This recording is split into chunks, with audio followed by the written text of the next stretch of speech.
So if you kind of think about the notes as being where you're going to go, and then once you get there, think of that as like the clothing that you're going to put on it. You know, major is one thing and minor is the other thing. So if I want G minor, G tells me to go to the 3rd fret. Minor tells me what kind of clothing I'm going to put on that chord, G minor. Okay? The 5th string works exactly the same way, except on the 5th string we're going to be moving the A chords, A major and A minor, up and down the fretboard. Now again, we could go into a big long, dissertation about chords and 7th chords and 9th chords, and again, you probably know lots of different things like that. That's not what this course is about, so I don't want to get too far into those things unless it's serving our purpose. So this week, the big thing is that I want you to know major and minor on the 6th and the 5th, okay?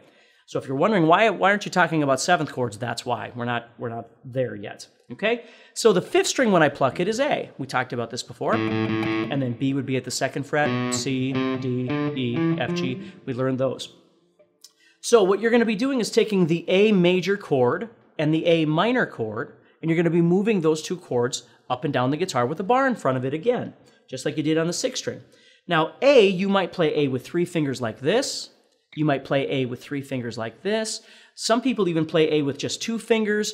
The point is you're pressing on the 2nd, 3rd, and 4th strings at the 2nd fret. However you need to do that, but that's what you're doing to create a major chord. When you want minor, you're going to be pressing on the 1st fret of the 2nd string. That's how you create the minor sound. Okay? So your 2nd string becomes a really, really important string because that's the one that defines whether the chord is major or minor. Okay? So now, if I was to take an A chord, I'm using 3 fingers right now on the 2nd fret of the 2nd, 3rd, and 4th strings, and I move up 1 fret higher, and I bar across the bottom 5 strings because I'm on a 5th string chord right now. A only uses 5 strings. So I'm not pressing on the 6th string, I'm just pressing on the bottom 5 here. And then I've got my 3 fingers here. This would be A sharp or B flat, whatever you would like to call that. That's what that chord would be, A flat major.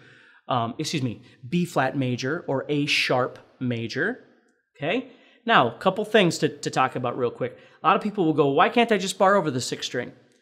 In reality, you really can. The only thing is the more you keep adding that 6th string into the bass like this, there's 2 things that happen. Number one, sometimes your visual gets screwed up because you start seeing the 6th string instead of the 5th string.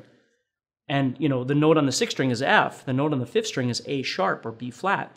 So that can be a really huge hindrance if you're looking at the wrong note by accident.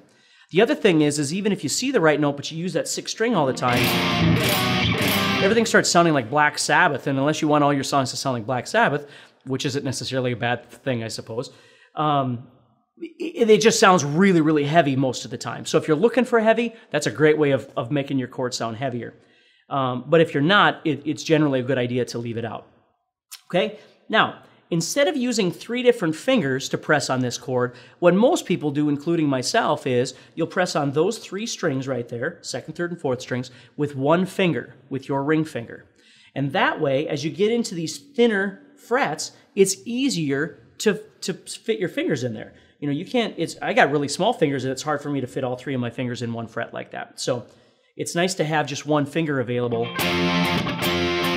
The other thing that's really nice about that is then I've got my pinky available to do different things with as well, okay?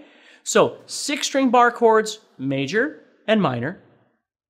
5th string bar chord, major, which is this finger over the 2nd, 3rd, and 4th strings.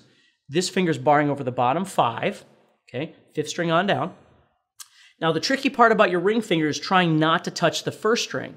A lot of people have a really hard time bending their finger right there, so they're touching the 2nd string, but they're not touching the 1st string. Okay? So let me give you one bit of really important advice with your bar chords. Okay? The most important thing with this bar chord is that you're pressing on the 2nd, 3rd, and 4th strings right here.